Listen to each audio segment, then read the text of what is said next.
episode 3. The last 2 times we've tried to just kind of figure out how we want to start all these, and I think that's probably the most difficult part of these of recording a podcast is the start. We listen to a podcast or a radio show, TSN Overdrive, almost every day, and they always say, all right, Overdrive is off and running, and we can't steal that, obviously, but it is. I think it's probably the most difficult thing we have to do with all this is figuring out how to actually get started, so I don't know, we just ramble. But today we want to talk about kind of dealing with the highs and lows of, whatever you're going through in life, or hockey, sports, whatever. We deal with, cold streaks, hot streaks when things are going, everything seems to be going right. Everything seems to be going wrong with whatever it is. And then just kind of talking about, or, taking a look at how we deal with those things as far as staying calm when things are bad, staying humble when things are good, and, just kind of being consistent from there. So as we're talking about this and thinking about the highs and lows and not getting too high and not getting too low, whether it's a challenge in life, whether it's a sport, whether it's just anything that you're dealing with, why do you think it's important not to get too high when things are going well, and why not to get too low and down when things aren't really going well? Why do you think that's so important? Usually what I've seen in life from my experiences is that whenever you're thinking too hard or you're trying too hard to, behave a certain way or to keep your emotions in check, you just get caught up in things and it doesn't go the way you wanted it to do.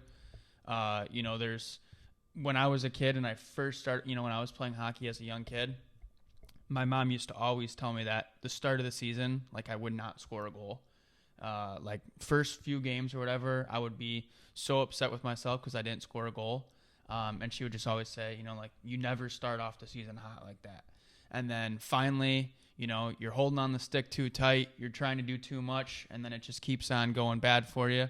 And then, young Andrew would finally score a goal, and then he'd score 2 or 3 within that next game. So it's a matter of just staying calm whenever it's bad or when things are bad, staying humble when things are good, because you're probably doing some of those same things. Your habits are probably the same for each scenario. You just have to keep your emotions in check whenever that's happening so you don't get carried away with too many other things. Yeah, and that can be applied to any aspect of life. I mean, if you're having a couple bad days, doesn't mean that you're having a bad life. It just means you're having a couple bad days. If you're having a couple bad shifts or even transition over to a couple bad games in a sport, doesn't mean that you're having a bad season. It just means that you're having a bad couple games. You had a bad week, things just don't always go like sunshine and rainbows. I think to build off what you're saying, one coach once told me, it's all about acting like a goldfish, right? You got to have that short-term memory. If you're having a bad shift, get back to the bench, forget about it, learn from it, but you got to, goldfish have the shortest memory or short-term memory there are. So just got to be quick with it, right? So that goes with life too. If things aren't going your way, you got to have short-term memory. You can't hold it against yourself and be down about it. You got to get yourself back up and trying to get back going. Yeah, short-term memory loss. It's like a dumb thing that you want to have. You don't want to deal with short-term memory loss, obviously, in life. But as far as dealing with things like that, it's important. That's something that I say. It's probably one of the most common things I say on the bench during games to players is you have to have short-term memory loss, because usually it's in a scenario when something bad happened and they're beating themselves up, and then just think about what you did for a second, but also at the same time, take a deep breath, forget about it, and start over and just be fresh. Yeah, and losing and being down in things, it's hard. It's not easy to go out there and have a great day every day. It's not easy to go out there and win. That's not life. Life is hard.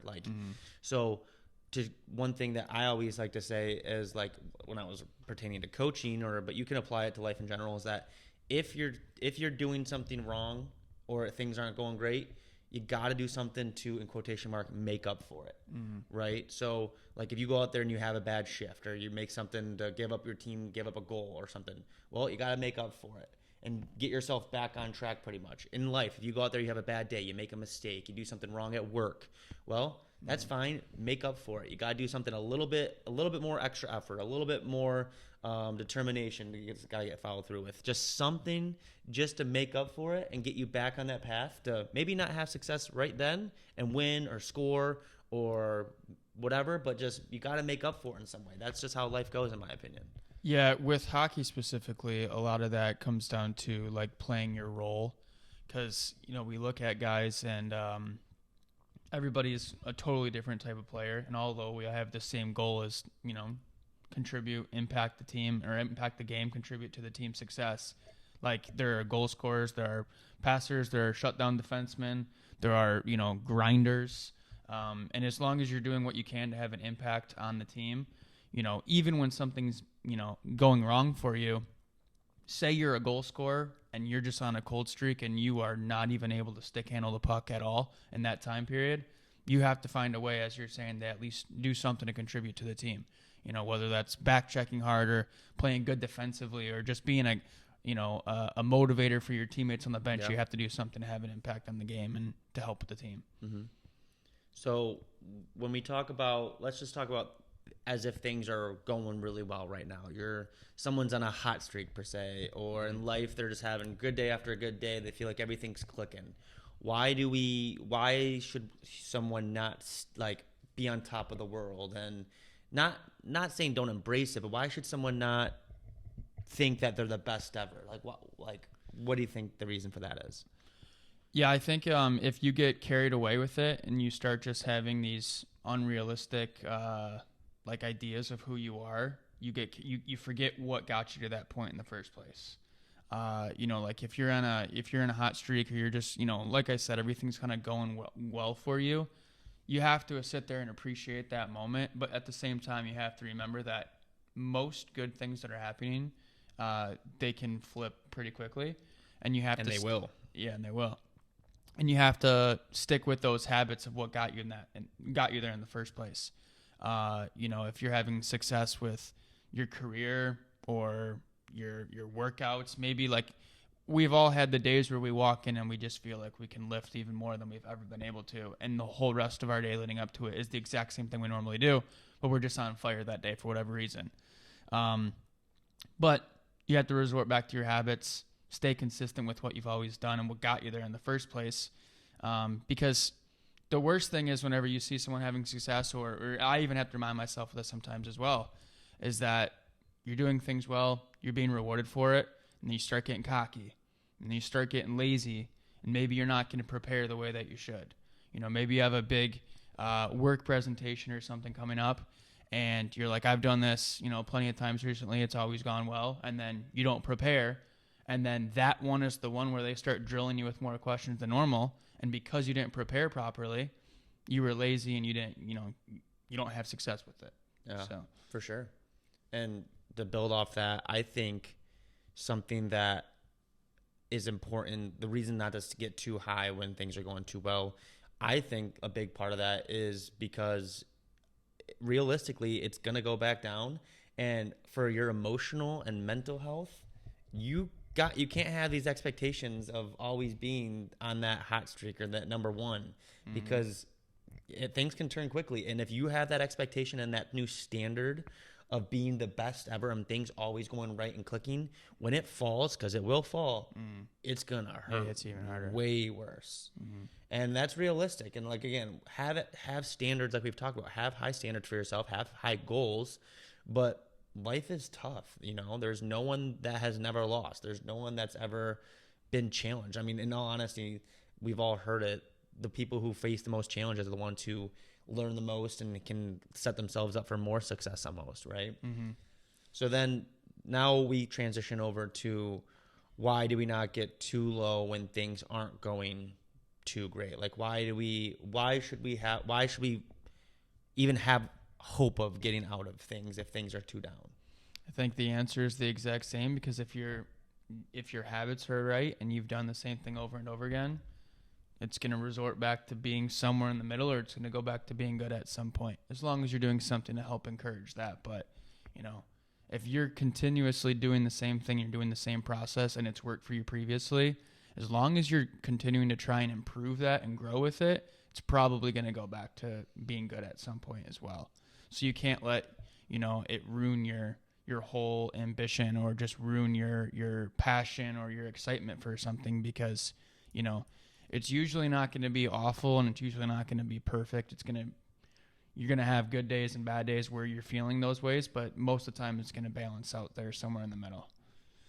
And, I'm not going to say it's fun having consistent bad days or consistent bad shifts or bad games, but, that's just part of the process.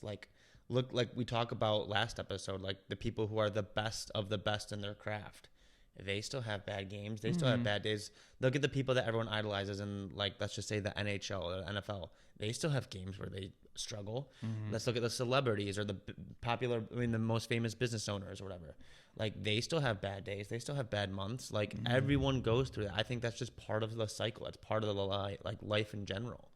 Like, that's just the truth behind it. So I think that when you get down and get too low, you can't beat yourself up too much, because you're a human. Like, we're all just doing our best out here. Like, it's normal to make mistakes. Like, that's one thing that I always struggle with when I see some of these, like, coaches and stuff talking, because I'm like, you can't expect everyone to be perfect. Yeah. Like, losing a game isn't the end of the world. Like, especially if like you said, the habits and everything are the right way, because like it's hard. Sports are hard. Like, life is not easy. So you can't expect to be perfect and win. So, and like we've talked about, like, there is some positives and some beauty in losing and being able to learn from it. Right. So some of my personal, like, times of most growth in my life have come after some of the biggest challenges I've had to face. And I'm so in the moment they suck. I want it to be over with. Well, there's the thing that they say about like a good goalie can save you a lot of time in the video room, because if your team is playing bad, forwards D are playing bad defensively, but the goalie is saving you, you're not going to realize that the game was actually bad, because you're going to maybe win the game and you're not going to have to think about it after. Where if the goalie's playing poorly as well, you're not going to have to sit there and evaluate where you played and realize, hey, we actually did play really bad today. We need to learn from this and make adjustments moving forward.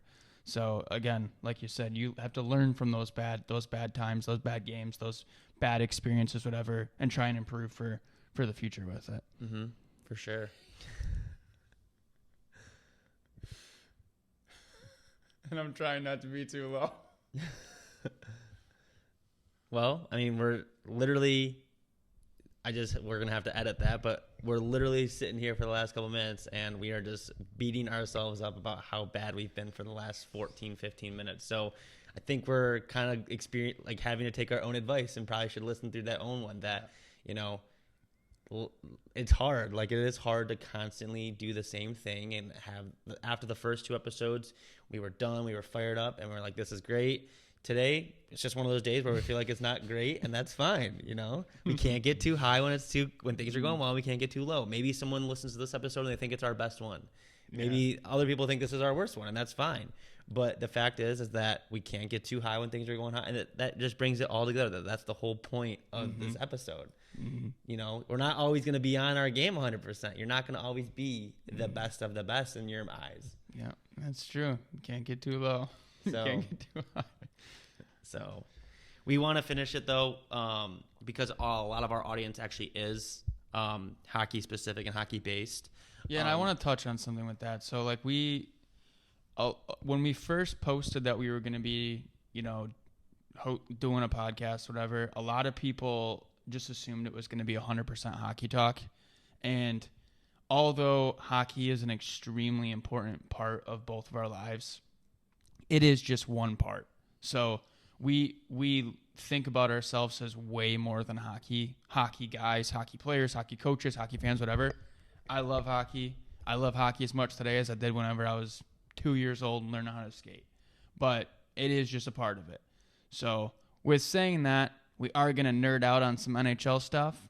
But as you've noticed, if you've been here for the last, 2 episodes before this, hockey is kind of a way we explain things, but hockey is just a part of life. It's not life as a whole. Both of our careers are based around something not hockey related. Yeah, not even at all.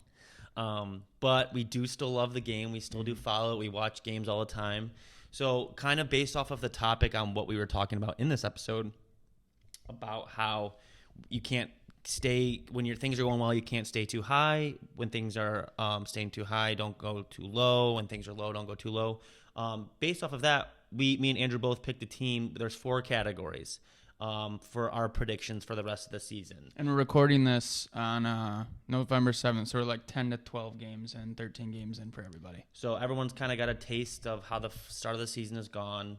Technically 1/7 to 1/8 of the season done. So we're going to make predictions we're going to go through the list, and I want to start with teams that are not having a great start, but we think that they will start going up and start playing better. So my pick would be the Pittsburgh Penguins. So they've started pretty tough. They are 4-6. They're in last place in the East Division. But I think that they're going to turn it around. They got Kyle Dubas. They got Sidney Crosby, one of the best players of all time. They're not going to stay like this. I think Malkin, Letang, Carlson. Like just studs on their team. I think that a team like that, they're not going to stay down. I think that they're not going to get too low because things are going out there great. I think they're professionals. Have won 3 cups for 3 of those guys. Then you got Dubas, who's always trying to be better and stuff. So I think that they're going to turn it around. So your pick for a team that is not off to a good start, but you think will start up. Who do you think that is? Edmonton Oilers. If they win the cup, I will not be surprised at all. No. Yeah. I said that before the season. I was not alone. A lot of people said that. But I still right now think they will win the cup. The Oilers are 2-8-1. They have 2 wins through 11 games. McDavid has 9 points. Draisaitl has 14. They said today he wasn't even on the first page of the top points. So that just shows. I would agree with you. I don't think that'll stay consistent. I mean, they're 2 of the best players in the world, if not number 1 and 2 consistently. So yeah, I think that Edmonton, they're not going to be staying too low either. Mm-hmm. So next, the tough one, the one that we don't want to be negative about, but it's the realistic of the game because the hockey's hard. Sports are hard. So the teams that are down, that are having a tough start, and they will stay down. They're not going to improve a ton. So my pick is Ottawa. I'm not on the Ottawa hype train. They're 4-6-0 through their first 10. They got their GM just got fired. They lost their first round pick because of the incident with the trade a couple years ago with Dadonov. Their best player from last year, in my opinion, came to Detroit. So I'm not on the whole hype train about Ottawa's rebuild being over. I've never been on it. I think their goalie's good, Korpisalo. I don't think he's really proven himself, but everyone thought that he was going to be the answer to the rebuild. I don't see them getting much better. I think that they're in a tough division, and it's going to be a tough year for them as well. So yeah, my answer is Calgary. I have one kind of thing for that.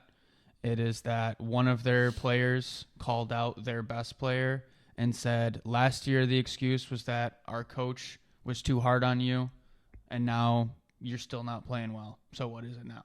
So Calgary fired their coach over the summer because of not living up to expectations. The team wasn't playing well, and now they have a new coach and they're still not playing well. So now they've got players calling each other out, and normally it's not a good sign for what's to come for a team. Yeah, they're 3-7-1. They're 28th in goals for games played and 29th in the league in goals against per game. So things aren't looking too great up in Calgary. Griff's much nerdier with this, obviously. He had to look at the stats and the standings of all of it, and he could name way more players than me. But all right. And now, backup goalies and stuff like that. That's why my fantasy team's really good. But your fantasy team's good too.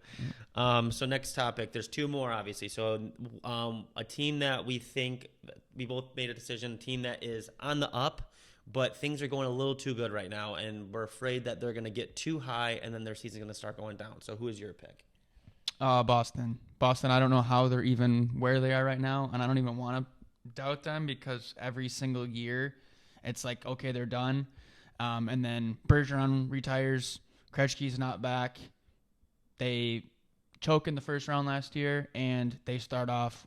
They lost the first game regulation after 10 games to the Wings, right? Mm-hmm. So, it's just I don't know how they're going to stay where they are. honestly, it's one of those things where I don't even want to bet against them because they continue to prove people wrong every year.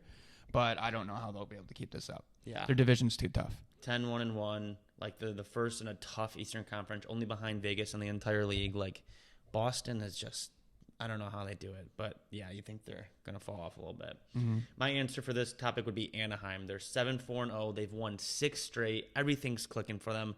I don't think this will keep up. I don't think their roster's that deep. Gibson has times where I think he's unreal and times where his defense in front of him makes him look struggle at times, but that team, I don't think they have experience. The thing is that when we talk about this, me and Andrew can always find the positive and the story in most teams and find something to cheer for. I just don't see Anaheim staying on this. 6 games in a row is tough for anyone, let alone Anaheim's roster. Mm-hmm. Things are clicking right now. Mm-hmm. So now, the teams that that are off to a good start and we think that will stay on a good start. So who is your team? Mine's New Jersey. Jack Hughes. Is he hurt still? No, he's back. Yeah, okay. Jack Hughes is on another level right now. Like him, well, and his brothers are as well, honestly. They're all repping up. On one of the other shows we listened to, they were talking about how Quinn might win the Norris, Jack might win the Hart, and Luke might win the Calder, which would be outrageous in one season for a set of 3 brothers. Even if they did it ever in their career, if they did it in one season, it's just a whole other level. Unreal. But yeah, New Jersey's loaded. I don't think they're going away. They drafted well for multiple years, and now all those guys are in their 20s, and they're not overly paid. So I think it's plenty of success. Yeah, like their defensive stats aren't awesome, but their offense is so loaded that they make up for it. And some of their best offensive players, Dawson Mercer, is off to a tough start. So like once he gets things going, because he will. No idea who that is. No, he's awesome. Once he picks things up, they'll be just fine. He rounds out that top 6, and they're gonna be just good. And Griff might be a little biased on this.